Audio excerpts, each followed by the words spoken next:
Frederick Watts. This is Jean Watts. And this is Love in 60 Seconds. We have been married for over 20 years. And in that time, we have learned a few things that we'd like to share with you. So if you're single, newlyweds, or seasoned in marriage, we think you will enjoy the upcoming program. Absolutely. And we want you to like, engage, share, and do all of those wonderful things that we do on Instagram, Facebook, and every other social media outlets. Send us DMs. We want to hear from you. This is Love in 60 Seconds. 60 seconds. Love in 60. Love in 60 seconds. Hey everybody, how are you doing this evening? This is Frederick and Jean Watts, and this is Love in 60 Seconds. And we are going live tonight with you guys on Instagram, Facebook, and YouTube. We appreciate you guys tuning in. I know we've been gone for a little bit, but we are back. We had some good times last week. A week before that was, I think, the holiday. And then before that, we were out of town on vacation. So we are back this evening. We're so glad to have you guys. As always, we ask that you guys continue to like and share. And hopefully we'll be a blessing with somebody. We got a lot of stuff going on. We're actually doing a few things this evening. But we are so happy to see you. So if you have a chance to engage with us, definitely tonight on Facebook. Which is our first camera here, and YouTube. We love to hear from you. Type your messages, we'll respond. Those of you that are with us live on Instagram, just hit those hearts and send us a little text and we'll try to reply. So we won't be long tonight, but we wanted to go ahead and get into a wonderful topic that we had this evening. So Jean, did you want to just say hello? Or Okay. Hello to everyone. I'm doing dual duty tonight, but I'm definitely here and engaging in what we're talking about because we have a really great topic tonight. Just really talking about, we want to talk about marriage, like, the art of it and the what the good, getting in your good momentum and getting into the good part of marriage and the good part of relationship and how to maintain that, how to get into that. And what really tonight, we really want to talk about, like, kind of what the Bible says even about it. And like, I don't remember what you decided to call this tonight. What was the topic that you decided? The topic of tonight is I owe you me. I owe you me. Mm-hmm. Yes. So basically, I'm not my own. I owe you me. Mm-hmm. So I don't know. What do you think that means? I guess I could talk about it, what I think it means, but what do you think it means? Well, it means that, in marriage, for it to be successful, it has to be a partnership. Yes. And it has to be work that is brought towards the marriage. And so when you talk about I owe you me, that means that you're talking about a sacrifice. Mm-hmm. Is that really you are giving your spouse yourself. You're giving your spouse everything of you all the time. Mm-hmm. That's what makes a successful marriage. We're 100% into it. So when I owe you me, that means I owe you everything of me. I owe you my thoughts, my time, my sexuality, yes, my person, everything, so that I can give you the fullness of what you need, just like Christ gave the fullness of himself to us. Yeah. Absolutely.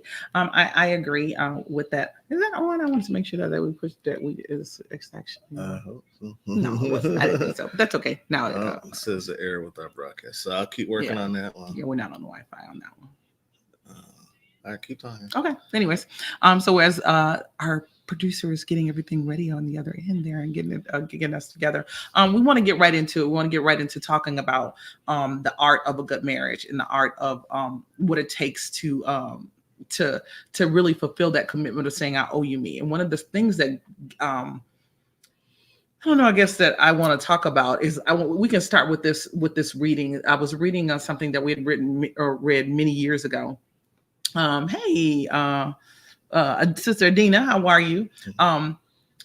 It's a hard place to be in, to really sacrifice and give yourself to someone else. Mm-hmm. And even talking about the church. I'm going to turn this down just a little bit.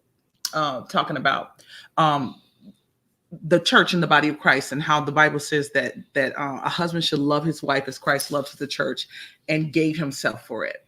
Mm-hmm. That is such a profound thing. And a lot of times, a lot of marriages and the relationships and husbands do not get that, because let's just go here. The Bible never really told the woman to love her husband. Mm-hmm. She told him to honor him, mm-hmm, to respect him, But he didn't even say he loved him. I mean, that's kind of a given, you know what I'm saying? Because if he Right. loves her, she's gonna love him back. But it's just not something that specifically they said, you know, the Bible says to give to the you know, for the wife to give to the husband her love. Mhm. But he does say the husband needs to give that to the wife Mhm. because the wife is going to need that love. Mhm. So that being said, I want to kind of read a little bit about this art of a good marriage. Happiness in marriage is not something that just happens. A good marriage must be created. In marriage, the little things are the big things. Mhm. And that is so true. And you can stop me if you want to expound on different parts here and there. Mhm. But this reading, the little things in marriage are the big things. And I'm stopping right there because the little things that you do in marriage, the way that you look at your spouse, the way that you talk to your spouse, they're little things. You could be like, well, I go to work every day and I come home and, you know, I pay the bills or whatever, or I cook for you every day or whatever, or I get down with the get down when it's time. You know what I'm saying? But the little things, it's the kindness that you show to your spouse. It is the gentleness, it's the tenderness, it's the letting that person know how much you need them. That is the part. It's the little things that are the big things. Because when you do the little things, the big things just come. The big things are easy. It's the little things. It's the little fox that destroys the vine, as the Bible says. So it's those little things. If you don't practice and do those little things, it can ruin a relationship, but if you do, it can make your relationship wonderful and engaging. Like that story that we read some time ago about this man who gave his wife a rose every it was every week or every day almost or something like I that. think it was every week. Every week for 50 years. Every week, 50 years, and he never missed. Right. And I asked, well, what is one of the things that helps you, to do, to love your spouse and to keep marriage good? And she was like, he's consistent. He's consistent. I can trust him. I guess if you multiplied 52 roses a year times 50 years is 250. A lot of people couldn't come up with 250 roses or whatever. Ooh, sorry. Let's take my braces out, guys. Sorry. During that time, look, and if I see how you just did me, ooh, you should have been like, "Oh, honey." it's the little things. The little things. Yeah. Because that consistency, like you said, but the effort, just being able to do that. Because when you do it once, it's hard sometimes to come up with something big. Yeah. But it's easy to come up with something simple. Yeah. And that's what I like when you say a little things make the big things are the big things, because sometimes if you do something big and it's just big because it's for grandeur or if it's big, or custom. Okay, it's the anniversary. I got to get you flowers on this day. But you don't speak to each other. You don't hold each other's hand the rest of the week or every other day, or not nice or all that. Then how are you going to have a successful marriage if you're not able to do it consistently? And it's so important to be able to do that. Absolutely. So again, the little things are the big things. I wanted to go back to something else you said. And once again, we're up on Instagram. Hello, everybody on Instagram. People, but we're also live on Facebook. Like I said, if you're on Instagram, hit the hearts, just engage with us. And we're going to talk to you guys definitely on Facebook and YouTube. But a good marriage must be created, which means, like you said, don't let anybody tell you that marriage is not hard work. Marriage is something that you have to put time in. Yes. You have to put effort in. I mean, and not it is hard work, but it's good work, because when you put work and effort into your marriage, then you get something out of it that is blessed, that is enjoyable. Yeah. And most of the time when you put something into it and you get something out of something that you desire, because a lot of times when we have issues in marriages, because the person that's having the issue is probably not putting into the marriage what they want. Yeah. And so they're holding back. And therefore, if you don't put anything into it, you're not getting anything out of it. You're not getting it out of it. That's absolutely right. This thing goes on to say, it's never being too old to hold hands. It's remembering to say I love you at least once a day. That is really important. It seems like it's not important, but it really seems Lisa Porter is on and Elder Porter is on. I am glad, because we're going to have them coming on soon. We have not had ourselves together as far as getting you on as guests, but they are a phenomenal couple. We love them so much, and they have been married for many, many, many, many years. and they have a lot to say about marriage and relationship, and they have a great relationship. So we want to definitely send shout outs to Elder and Sister Lisa Porter, but they are going to be coming on very soon as guests for us, and they're going to be able to share with you, and you are going to be so blessed. We want to really do the proper marketing around that to make sure that we have everything for them to come on. So, but getting back into it, remembering to say I love you at least once a day. That's a really important thing. Yeah. That is a super important thing. To telling your spouse, especially if they're a words person, if they're a words of affirmation person. And I know a lot of times you would tell me that you love me. And I'll say, I love you, but I have to remember that one of your love languages is words of affirmation. So I have to share with you and say that. And it helps going back and forth. And somebody says, I'm less impressed by the gifts of birthday, holidays, a dozen roses, cards, or any thoughtful effort that is unexpected floors me. And that's for any woman. That's Sister Adina. Any woman, you do something and I didn't expect it. It's not my birthday. It's not a special occasion. And you just come in and you give me, love in that way. That is because that tells me I've been on your mind. Right. And you're appreciating the goodness that I bring to you, the favor that I bring to you, because the woman brings the favor. Right. She does. That's true. And, when we're going back to the thing about the man giving the roses every week, one thing that I would challenge, and I would like to know what you guys, especially the Porters, they said they've been married for 40 years. Yeah. That's awesome.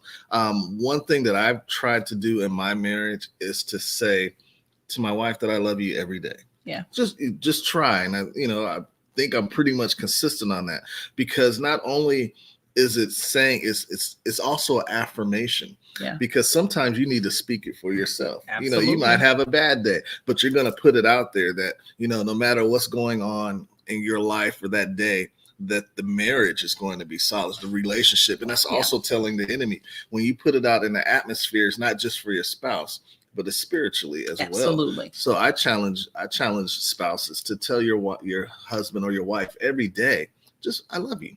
Let it be an affirmation as well as a declaration. Yeah. That's sort of good. Yeah, affirmation and a declaration. Let us know what you guys think about that. But go ahead. Thank you, Sister Angela Moore. And, thanks to you, my eyes are not puffy tonight because I got my Mary Kay. Hey. She said I looked pretty. But yes, no, that was just interjecting something there. But anyways, no, that's really important. And that's really good what you said. Making sure that, you share that and making that declaration of love and making sure that people know that. All right. So, the next thing that it says is that never going to sleep angry. That's a really important one. Sometimes hard to do, taking that fight into the night, sometimes that happens, but you got to learn how to table that and not be angry. You got to learn how to table that. A lot of times one the things that we have done is even when I'm angry at him, I'd be like, hug me. And I know I'm mad at him, but I'd be like, hug me or hold me. And he'll do it. And he know he's mad at me too. And he'll hug me or hold me. And it helps to that touch, because physical touch is one of my love languages. It helps to ease that tension, that anger, that touch. Also, it says no time taking the other for granted. That's a huge one too. We could really harp on all of these.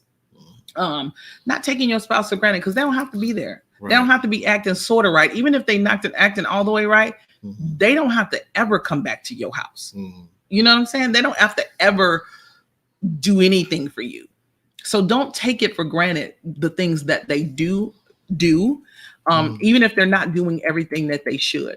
Appreciate what it is that they are doing. And the more you appreciate what it is that they are doing, the less you will focus on what they aren't doing, and the more they'll start doing the things that you like doing. It's human psychology. It's human behavior. It's just the way that it works. That's very good. We're talking about the topic of I owe you me, meaning that it's something that you have to give. Yeah, the I owe you. It's an I owe you, and I like that. But when you were reading these things, the art of a good marriage means that there's so many things. When you look at what is artistic, like a painting or something that you create, or something that you like a song or something. First of all, it has to be created. Yep. Okay, and then there's layers. If you're painting, you have your canvas is blank, and then you're going to put colors in, and then you have all these things. So when we're saying, well, hug each other when you go to bed, Yeah. or never always say I love you every day, those are swipes of the paintbrush. Yeah. You're taking your canvas, which is your marriage, and you're creating something. If you don't speak into these things, and if you don't talk and do these things, you don't have to do all of them, but you have to do some of them. Yeah. If not, your marriage is going to be a blank canvas. Yeah. And then even though you may have a foundation, you have nothing on there because you haven't put the work painted in the it. picture. And that's what the art is of a good marriage. Yeah, absolutely. That's really good. I like that. That's the art of the good marriage. You creating a picture, you creating a painting, and it's nothing there if you don't do anything. The Porters, and you said 40 was that what I'm a work in progress in that don't area. touch me for a few minutes when I'm married. You don't get chopped. Nope, you know what? And that's fair. Yep, that's fair. Yep. Oh, that's your truth. I love it. And but that's okay. But again, if that's one of your love languages, like I said, that's one of the things that you want to make sure that you are definitely engaging in, because it does, or whatever your love language is, to help to soften that the anger when you're not on the same page. And then the next thing it says is that at no time take the other for granted, which we said nobody has to be good to you, nobody has to be kind to you, nobody has to come home to yourself. You don't have to do any of those things. So make sure that you are aware of that and that you appreciate that. It also says the court should not end. Like, don't take, and that's actually a part of taking the other person for granted. Whatever you did to get your man, do it to keep your man. Right. If you wore perfume, if you kept yourself up, you combed your hair, act like you, like tonight, I combed my hair and stuff, and I put on a little zhuzh, not just because I'm going on you guys, just, I'm going to see you, but because I'm sitting next to him. Now you can't smell perfume, but I sprayed on perfume for him because I'm sitting next to him.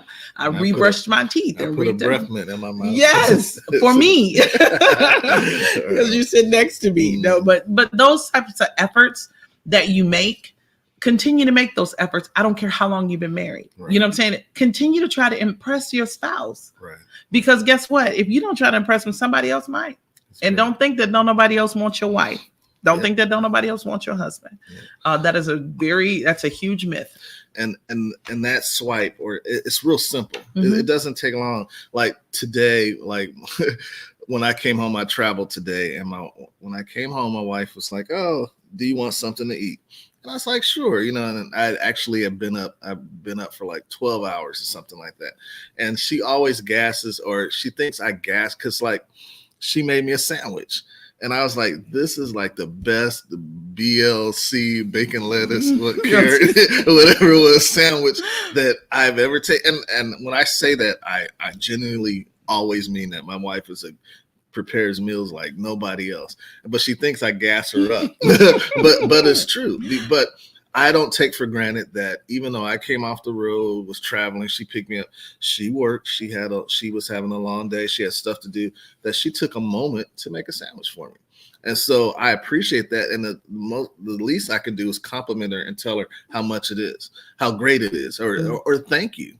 She didn't have to do it, but at least I could say thank you, and I appreciate it. And those simple things, it's just putting brushes on the canvas. Yeah. It's making your marriage turn into something beautiful. Absolutely. Those are strokes, and adding color and adding vibrance and adding waves to your picture of what your marriage is. Porter said, a marriage relationship is like a bank account. If you don't ever put anything in, there's nothing to draw out of it. But every deposit draws buckets and builds interest. See, this is why we're going to have that's why we're going to have them on. Wisdom, just nuggets, just boom, there you go. That's good wisdom. Yeah. And like we said, if you don't have anything, she said, deposit. Not only do you deposit that you have something withdrawal, but then it builds interest. It builds interest. When the day that I act crazy, and I nut up, she might have a little compassion because There's something in every the bank. day there's something in the bank that I said, hey, you know, and then she might, oh, you know, that's a good thing. A lot of times, if you don't have any interest or anything to withdraw from, then there's issue. And then when there's nothing in the bank, or there's nothing on the canvas, then oh man, that's good. That's a hard place. That's good. When you haven't put multiple kindness. So I'm giving you an example of what to put in the bank.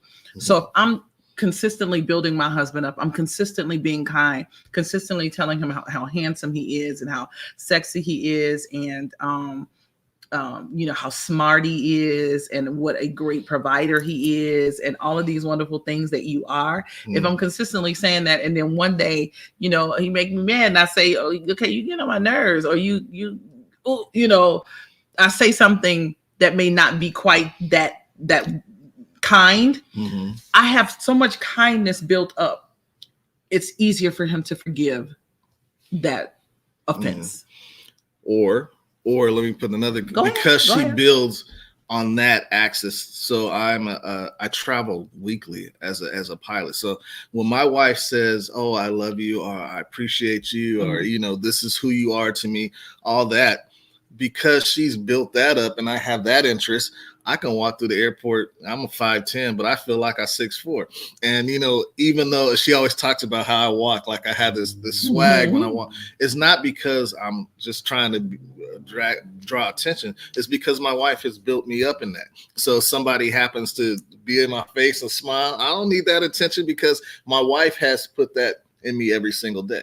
You know, she makes me who I am because of what she's built and what she's spoken into my life. It affects the way I walk. It affects the way I talk, and affects what I even see. You know, and then affects how I interact because my spouse has built that to me. If you don't have that foundation to where your spouse is building you up, then you might seek attention in other areas just as well as from just your own interactions with your spouse. Absolutely. So put something in that bank, you know, and so you can have something to withdraw when it's time. It says the honeymoon should continue through the years. That's a huge yes. You know, it should continue. The honeymoon, you should always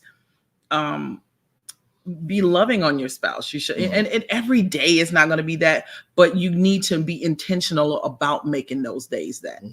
We say that all the time. A lot of this is like, you know, we say this every week. That's if people would listen, then I wouldn't get as many DMs as we would every week. But but do that part. Making sure that you are intentional about your love. It's having a mutual sense of values and common objectives. Values are like, you know, we don't disrespect our spouse with the opposite sex. We don't disrespect and you don't have no private conversation with other people that your spouse don't know you having a private conversation with. But I posted something on my page because my bishop had spoken something about, he spoke a sermon last night, and it said that communication, sin came in the world via communication. And so sin can come in your life via communication. That's good. Who are you talking to? Who are you DMing? Who are you chatting with? Who are you texting? Who are you talking to that you think is innocent? Because guess what? Eve thought talking to the serpent was very innocent. She had no idea that it was going to cost her and all of mankind the entire salvation and eternity. And Christ had to come and redeem us because she lost it all through a conversation. Can you lose everything that you have, your relationship with your spouse, talking to people that you have no business talking to, having a relationship or conversations with people that you shouldn't be talking to, because you could be talking to a snake. You could be talking to a serpent. So watch that. Anyways, go ahead. And I like what Adina said. I want to leave a trail of tangible affirmations of value to him and his to me.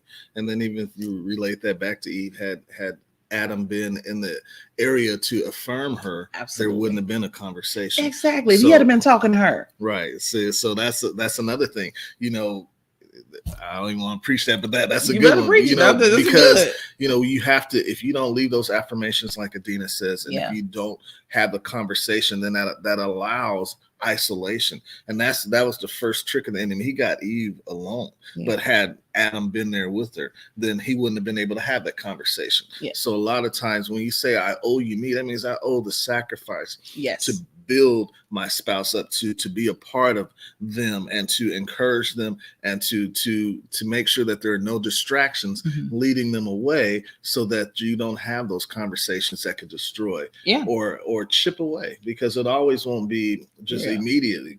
But if you don't have the foundations right, then that allows you to weaken your support or your foundation for your marriage. Absolutely. I like I said, I love that revelation that we just got. If Adam had been talking to Eve, if he had been there listening to what she had to say, because how do we know? She might have just been like, feeling, okay, I'm feeling lonely. I don't have nobody to talk to. Why is she off somewhere by herself? Adam, what are you doing? Right. You out there playing with the monkeys, slapping the gorillas. That's why God said it wasn't good for you to be by yourself in the first place. Right. It's still, he said, don't be by yourself. And then you got your wife off, she off somewhere by herself, and then the snake come and start talking to her, and she don't know it's a snake. Right. But you knew it was a snake because you named everything. You named it. You named everything. You had the spiritual discernment to know what it was. I know I'm preaching. Yes, I should have some music behind me. Where that little app at when you get an organ and you can have an organ behind you. But yes, if he had been there speaking to her, it might have been a situation where it may not have gone that way. You know what I'm saying? But, certainly, be there for your spouse. Give them, you owe them your conversation. You owe them that presence, so that they're not tempted to have conversations and get attention for somewhere that is going to be detrimental to your relationship and detrimental to them. Because the person, like if somebody steps out of the relationship, or if somebody, the first person that's really destroyed is that person. And they are most of the time, they're too embarrassed to ever come back to where they should be. So they try to pretend like I needed something else, or justify their actions, but they usually are just too ashamed. Right. They're too ashamed to come back home. Yeah. All right. So anyways, let's go. It says, it is standing together facing the world. Like, it's like Detroit against everybody. No, it's Watts against, we're not against everybody, but we are team Watts. You ought to be team Callaway or team Porter or team Smith or Jones or whomever. You have got to build something together with your spouse. And a lot of times, and we're going to talk about it in the future, and also we're going to have actually the Porters talk about it too, because they have adult children. But a lot of times you get all bent up into, what little Jimmy is doing and, all that kind of stuff. And you get really wrapped up in what your children are doing, and they are going to ride off into the sunset. And they may drop you off at a home. You know what I'm saying? Right. But you want to make sure that your relationship is very solid between you and your spouse. Now, I'm not saying don't be there for your children, because you need to be there, because you are the platform that they are to stand on. And definitely we'll talk about getting into blended relationships and stuff like that. We've talked about that before. We'll talk about it another time. But you definitely want to make sure that you are a team, and that everybody in your life, all your children, your mom, your dad, your cousins, your friends, your church, everybody knows that you all are a team. That's and then, good. You go from there. That's good. You want to read the next one? It is forming a circle of love that gathers the whole family. I love that. Right. And, because a lot of times, especially when you first get married, if you have as for a man, if you have the mindset that I'm going to encamp around my family, meaning that I'm going to not only love my spouse, but I'm going to protect my spouse, and then I'm going to love my household and protect my household, then that is building a circle. Yeah. Because not only do we have to build into each other as husband and wife, but when you have children, you have to set the atmosphere for your sons and daughters as far as how their marriage is going to be. If they see a father that is protective as a woman, then they know that a man can't just come to them and talk to them or treat them any sort of way. Absolutely. If you set the standards for a man as for sons and as sons, and you build your wife up, then that man is going to look for a wife that will honor him. Absolutely. And then respect him. And respect them, because when you talked about what the Bible says about how a man should love his wife, and you said that the Bible didn't say a wife should love the husband, even though it's guaranteed. The reason why is because men equate love differently. That's true. If you respect me and honor me, that is my equation of love. Yeah. So you have to be able to make sure that you are encamping and encircling your family, your children, so that they have good examples. And once again, when you're doing that, all you're doing is stroking your canvas. You're creating the art of marriage. You're making something, you're creating something that not only is going to be beautiful, but that you can present to the world as a good foundation. Because what other thing to present to the world is that a healthy marriage, which is showing that when you incorporate Christ in that marriage, that it's healthy and it's beautiful and it's something that's created. Porter said the best thing you can ever do is let your children see you love and respect your spouse. Absolutely. Very true. Absolutely. Yeah. Absolutely. And, because that love and respect, it goes a long way, and they will continue to love and respect. And I know Adina said that made the difference in our blended family. Blended families are art themselves. Yes. And then, and even our we have a blended family. Yeah. I have a son that is older. And then how my wife treated him and how I required him to treat her. And then all those things that come together, the dynamics of a blended family. We've talked about that before. Yeah. When it comes together great, it works beautifully. Yeah. But sometimes if you don't have good foundations and you start picking sides and choosing sides and start loving Bobby more or doing that, then that can cause issues in your relationship. Right. When you're like, oh, this is going to always be my son. You may not always be my spouse. That is a big, that's and children, especially when they're younger, because they don't really understand the dynamics of relationship, they will, they can misinterpret that in the wrong way. You know what I'm saying? When they get to be teenagers, they will try it. And they will try you. They will try you. But I will say this about my bonus child, my son, my oldest son, Dejan. He has been so kind and such a sweetheart. He remembers me for my birthdays and Mother's Day. I mean, like, he give me big stuff, like bigger than the boys. Well, he got more money than, but still, but he remembers me, and he never disrespects me, and he makes them. If they raise up their voice or something like that in his presence, he's like, oh, no. He definitely is such a great young man. But again, that attributes to the fact that my husband, and I embraced him with gentleness and love and acceptance. And but I mean, I still was like, together we make the rules. Right. And so that helped with that. Right. And now it's really important for blended families. Yes. Even though that you may have a daughter or whatever, when you come together as this new family, just the stepchildren that thing, you still have a good man. And I'm speaking from a man's perspective. If I love you and you have children, I love everything that comes with the package. And then because I love you, I love Christ, I'm going to treat those children like I treat you with everything. But if I'm God fearing and we talked about it, then you have to allow me to run the household the way and because if I love you, I'm not going to hurt your children. But I'm going to want to love them to raise them the way that we should be successful together. Yeah. So having conversations to say, hey, we need to deal with this area or whatever, or being able to say, oh, you can love them, but you can't discipline them. Right. Those are areas that will cause contention.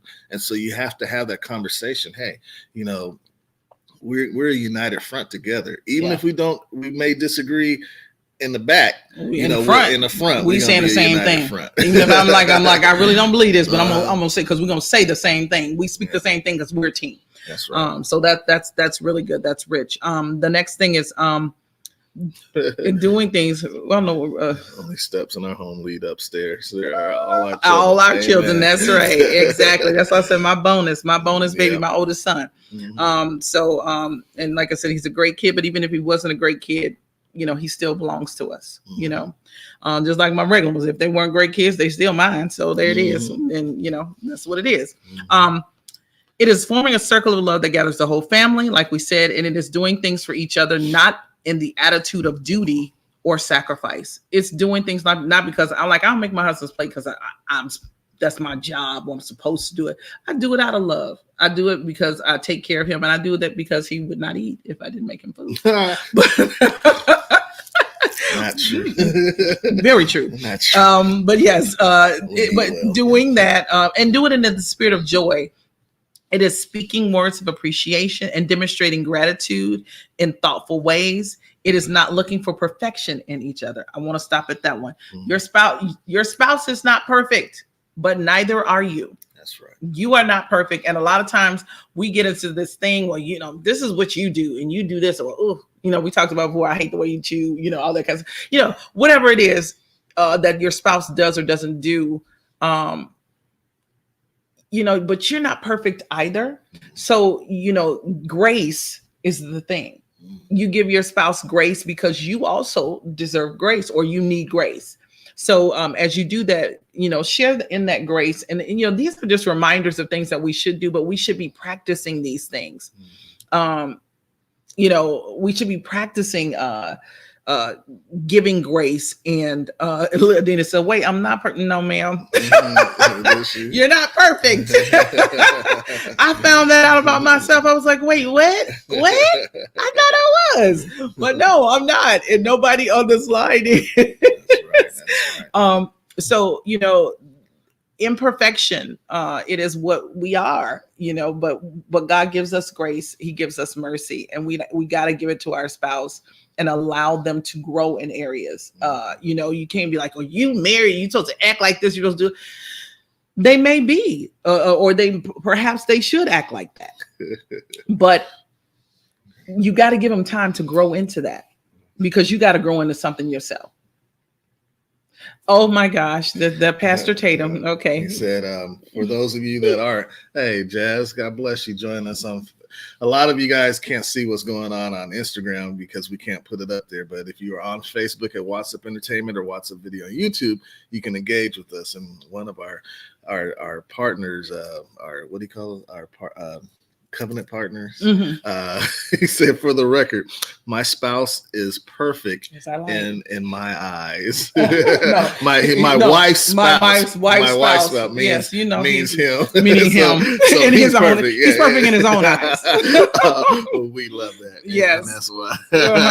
Okay. Well, but you know what? And jokingly, because you have to have that humor in your marriage. Absolutely. And a lot of times, and because when we're talking about what is actually the art of marriage, art is something that you have to cultivate, that you have to create. And then that you have to also be able to cultivate not only that, but flexibility and patience in your marriage. Because one thing that I found out, and the one thing that people that can attest to, is that the way that you first get engaged and you first date and you first go through your first few years of marriage, if you've been married 5 years or 10 years, you're probably not the same person that you were when you first got married. So you have to be able to be flexible and be able to know that your spouse may change. They may like peanut butter when they first got married, and now when you 5 years, they may like jelly and no peanut butter, right? So you have to be able to be flexible and understand that people change, and that as you grow and as you cultivate those things, make sure, just like a flower, for a flower to grow, you have to cultivate the bed. You have to cultivate the foundation, and you have to put work into that so that when things do change, you can be flexible with it. Okay, all right, you don't like peanut butter no more? That's cool. We're gonna roll with it. I'm not stuck that you don't, that is, because I like it. I'm not mad at you because you don't like peanut butter no more, because I still like it. But we just go, we're growing together. We're growing in grace. And we say this all the time. The person that you were the day that you got married, you're a different person. The person who you are today is a very different person. You're different. I don't care if you got married 2 weeks ago. You are different from who you were 2 weeks ago. If it was 10 years ago, 5 years ago, 2 years ago, 20 years ago, 50 years ago, you are different. You and your spouse both are different. So you have to be flexible, and you have to adjust to change and grow, and give your spouse grace and space to grow. So it also says understanding and a sense of humor, like we just talked about. It is having the capacity to forgive. And this is the other part, the heavy part, and forget. A lot of times we forgive, but we don't forget. Mhm. We don't forget it. We tend to bring it up, and we tend to make them behave in light of their past offense, Mhm. in light of the fact that they went off on our mama, and so we always side eyeing them because thinking that they're going to go off on our mama again. You know what I'm saying? Or we don't forget the offense, and you got to learn. Forgiveness is giving up your right to be angry. You have a right to be angry, but it's giving up that right. It's sacrificing and forfeiting your rights. Mhm. It is because, well, we try to example ourselves at how Christ loves us, and He says that He not only does He forgives our sins, but He forgets them. Yes. And then the human nature, which is the battle that flesh doesn't want to forget. Yeah. And then sometimes it'll come up even when you have forgotten. Something may trigger. So this is a constant area that you have to have when you're dealing with forgiveness. Forgiveness is not only just for that person, but it usually mostly deals with the person that is forgiving. It's to help them to heal, as well as getting the person who may have offended you, being able to give them closure as well. But if you don't forget, then that gives you areas, and it doesn't mean that the offense was wrong. It doesn't mean that the offense, that your forgiveness was good, but your pain is still valid. Absolutely. But what forgetting helps you do is to help you move on so that the enemy doesn't come in and torment you or bring in a device where it will bring you back. So like, you waking up in the middle of the night, your husband ate the last pork chop and it was like your favorite pork chop. And then all of a sudden you're looking at him, you smack him in the head, because what happened? Well, you said you forgave me for eating that pork chop, but you laying there and you marinating on all the evilness that he done spoke, and right. how you can just see him chewing your pork chop. You can see him chewing your pork chop. So you like, I'm about to slap this dude. But yeah, nice try. Forgive your children as well. Nope, son. No, that doesn't. No forgiveness for kids. No forgiveness for kids. Just for spouses. No, we forgive our children immensely. Most definitely, because Yes. you're setting a foundation. Once again, if you can't offer forgiveness for them and compassion, then why should they give it back to you? Absolutely. So, because we're not perfect parents. Yeah. So you have to set the stage in all aspects, especially in the household, Yes. because a marriage is all that. Because once again, we're painting that picture to have something to present for the world to see. Yes. And that's the art of marriage. It's presenting a picture that may be even, because even a paint stroke is flawed. But when you put it together and you keep building it and building it on that canvas, it's something beautiful that's created. Absolutely. Absolutely. The next thing is it is giving each other an atmosphere in which you can grow old, meaning that you don't have to be perfect. I try to keep myself together, but I'm not the same age as I was when we got married, and you're not the same age that you were. And, every now and again, only my beautician knows for sure, but there may be a gray hair that might show up here or there. But you give your spouse the opportunity and the grace to know that no matter what, that you're gonna love them, that you are they're your portion for this life. And no matter how old you get or whatever it is, that you're gonna love them. Now that you're gonna do your best to keep yourself together, but you're definitely going to continue to love. And Richard said, go ahead and say that. The person that did the offense can't expect instant forgetting. Wounds have to heal. Absolutely. That's true. You may be powerful. Wounded and you have to heal. And you just can't expect, I ate the pork chop and now just forget about it, because that's being insensitive to the wound that you created. There's a grace and forgiveness, but like you said, wounds have to heal. That's very important. We talked about that, I think, a few weeks ago, about how a bandage and how a bruise, and what that does, and how if you don't address it, how it may not heal properly, or how it, because a bruise is underneath the skin. It's underneath the skin. It's a wound underneath the skin. It's not like a cut that it'll just kind of heal and it's kind of visible and you can see, but a bruise is hidden. And it's super painful, but it has to heal from the inside. Yeah, but most bruises are affected or has been caused by some type of pressure. Absolutely. And I like what Lisa said, new mercies every day. Don't bring up the past. There should be some type of grace, which we talked about. And we've talked about, this is episode 71. If you have not seen the other 70 episodes, go back live on Facebook or if you watch all YouTube. 70 episodes, you have a great relationship, you and your spouse. About all those things. And if you Yes. have been watching them, please share them with somebody. You know, Yeah. go on our YouTube page and share the message on forgiveness, on grace, on all those things. The one thing about an art of marriage is we talked about is we said giving an area atmosphere which we can grow old, but it's also common to search for the good and the beautiful. And I like that. It's because every day, when I look at my wife, I see something good and beautiful. And it is something that it isn't, and when you look for that, like I look for all her attributes that I like when we were dating, her physical attributes, her mental attributes.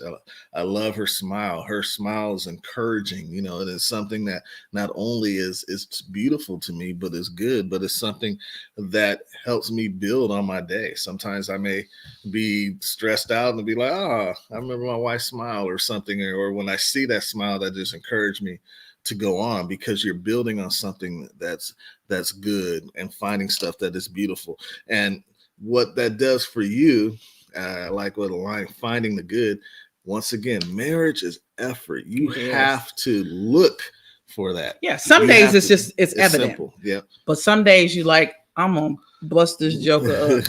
And you gotta find something good. And if that something good is only the fact that they came home, they could be like, and one of my favorite stories that Miles Monroe told, and I tell it all the time, is about the one lady who husband, who he was out in the streets, and he was actually, I'm just saying this, he was whoring around, just acting a fool.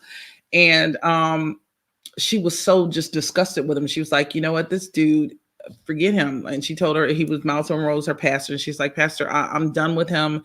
He goes out and stays out all night. He be out with, women and just doing whatever, drinking, doing whatever he want to do. And I'm here in the church and I'm doing God's work. And, and the pastor told her something that she did not, and I wouldn't even expected him to say. He said, have you ever thanked him for coming home? And she was like, what? Thanking him for coming home? Seriously? And he was like, thank him for coming home next time. And treat him good when he comes home. She was like, well, he don't deserve that, blah, blah. But anyway, she ended up doing it. And she was like, the first time she did it, kind of blew him away, but she continued to do it. And the more she did it, the more she began to see the man that she wanted to see. And eventually it ended up with Miles Monroe was telling the story, and he was like, and this man is here today. He's one of my head ushers. And he's serving in the church. He'd done all of that. And just by thanking him and just by showing him kindness and just by harping on the good thing that he did, it began to change his response to her and began to change who she was in his eyes, and began to change his behavior. But it didn't happen overnight. It didn't happen overnight. And a lot of times we look for those things, and we said, I'm going to be committed to doing it, but I'm only going to do it twice. Right. And then after that, because, but it's the faith to believe that God is fighting for your marriage, and that his words are, and his promises are true. If he's spoken that your marriage is going to be blessed, yes, and that your spouse is going to come home, or they're going to act right, or all those things, those promises, then we just have to have the enduring faith to believe. Enduring faith. And then, or like we said, the hope, the hope to believe.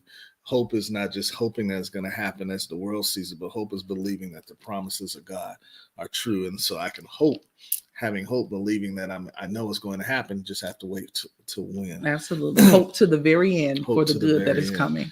Adina said, this is why we have to be disciplined and intentional with our actions. You also have to give your spouse the grace to heal from your wounds over time. You don't control the heart with just an apology. Absolutely.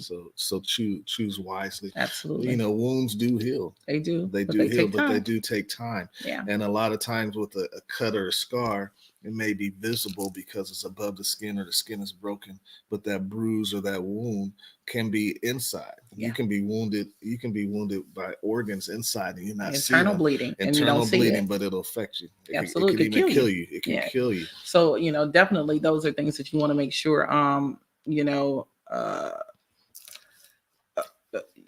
just want to make sure that you are being engaging, and that you are making sure that you are, what am I trying to get to? being, like you said, disciplined and intentional Mhm. with, speaking those things and finding the good in a person. Richard said, do a 30-day challenge. When you're about to say something negative, turn it around and say something positive. Mhm. And think before you speak. That's the hardest thing with a lot of people is people don't they don't want to think before they speak. They just want to be, I'm just gonna say what I'm gonna say. You know what I'm saying?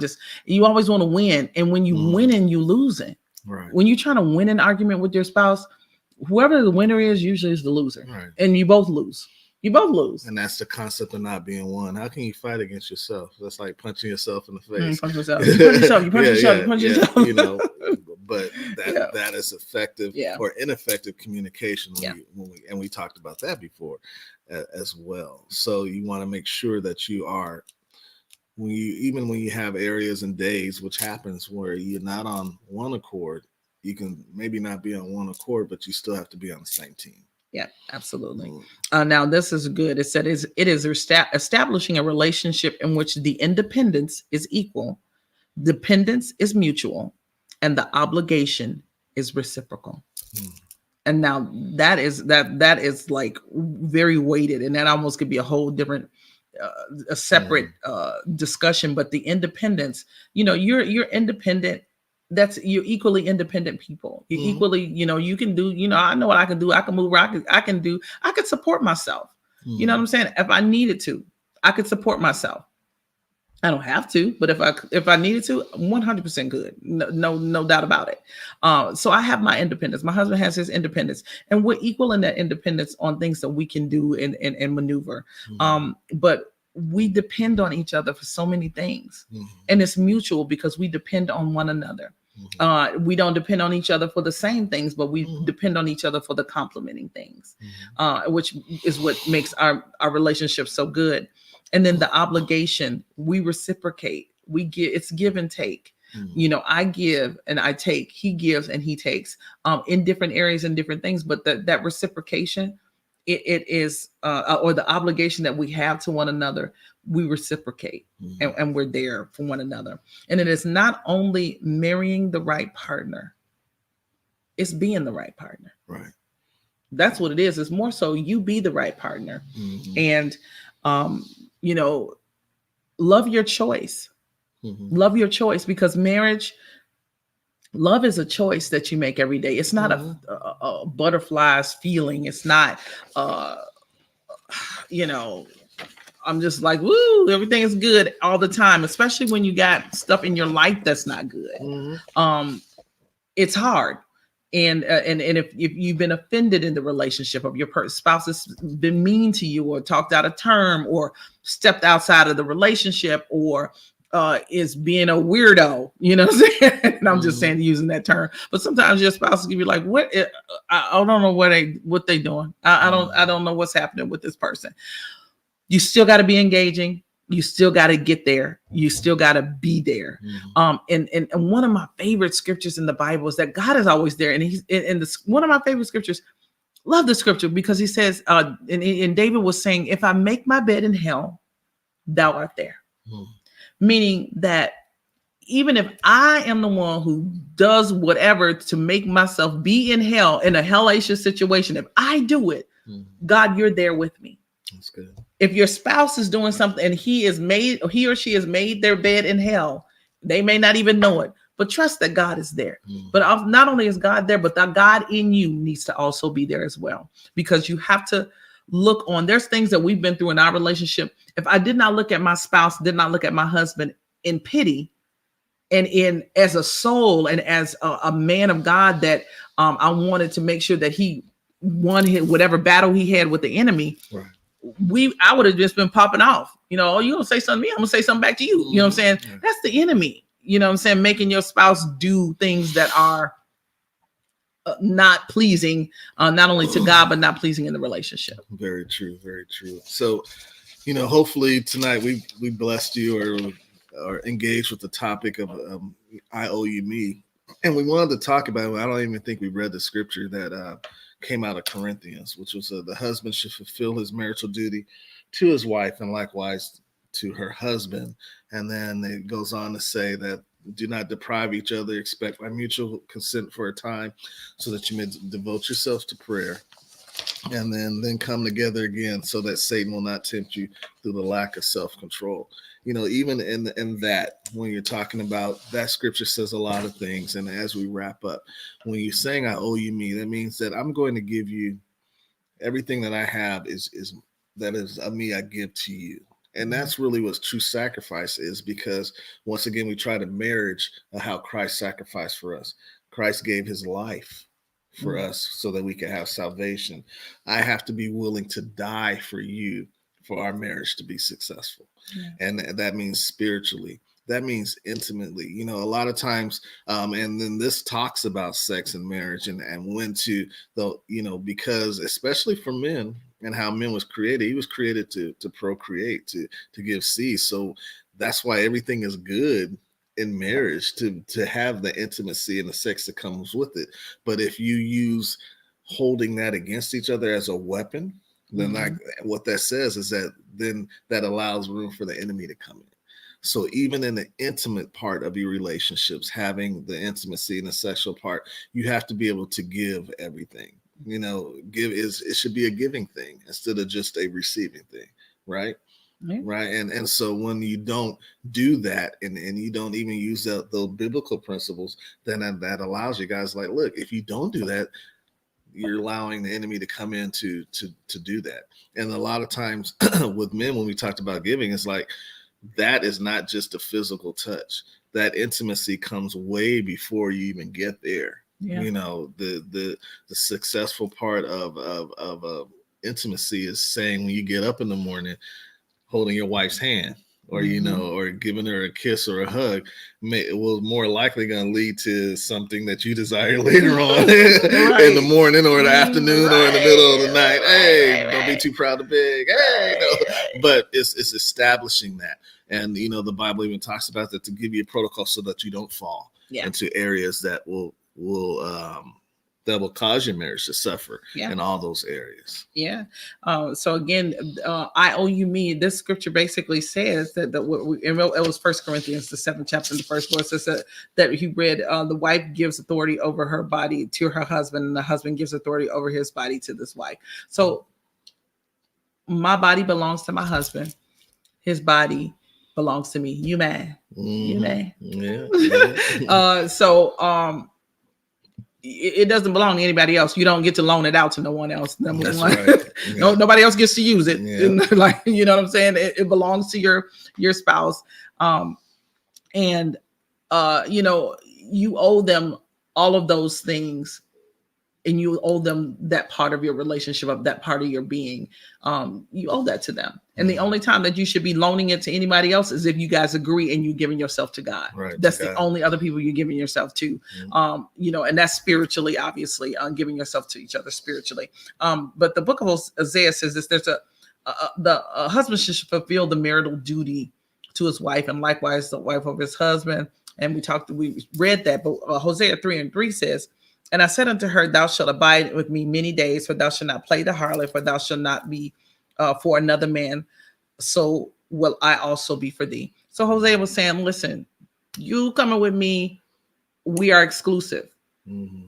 We're exclusive. I'm giving you my exclusive love, my attention, my devotion, and also my body.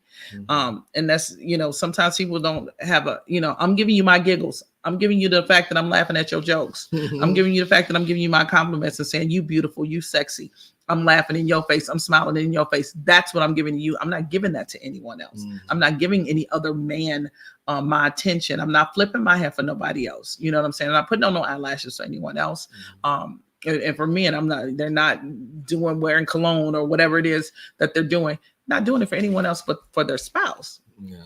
And that's funny, because low key, like, there's certain colognes that I'll put on that my wife immediately will say, oh, I like that or whatever. And sometimes I'll spray something, I'll walk by, and then she won't say something. I'll just sort of walk by again, try to get close, just because I want that attention. I want that. I don't care if somebody else says you smell good. I want to hear from my wife, oh, I like that. You smell good. I like how you smell, all those things. Because that's what's important, is to have that building from the person that you love. So, like I said, tonight we appreciate you guys. We're not going to keep you long.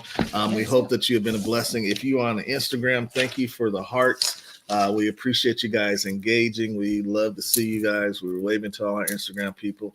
Once again, please go back and you can watch that message on Instagram or watch all of our stuff at Wattsup Entertainment on Instagram. And if you guys are on YouTube or if you guys are on Facebook, we are here at Wattsup Entertainment on Facebook and YouTube. And like I said, this is episode 71. So we have 70 other episodes that we talked about love and marriage and all that. And please, if you get a chance, please like or share or rewatch this message with your spouse or with somebody that you think it can be a blessing. Yes. And we appreciate all the DMs. Yeah. And you guys contacting Yep. us. Reach out to us. We are praying for you. Please know that we are praying for you. All of those that come on and those that don't, we are praying for you. We love you. And we know that, God is going to bless your relationship, and God doesn't just want you married. He wants you happy. That's very true. Yeah. That's very true. So we appreciate you guys. We appreciate you guys talking to us. We see each and every one. Zuri, we love to see you guys. Richard, thank you for all your support. So like I said, go back and watch this if you guys are just tuning in. Yep. If not, we prayerfully see you next week. And this has been Frederick and Jean Watts. And this is Love in 60 Seconds. Yes.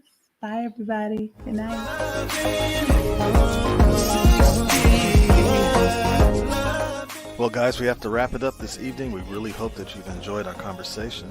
Yes, this conversation has been amazing, and we want you to tune in again next time so that we can discuss more of these amazing topics and these topics of interest.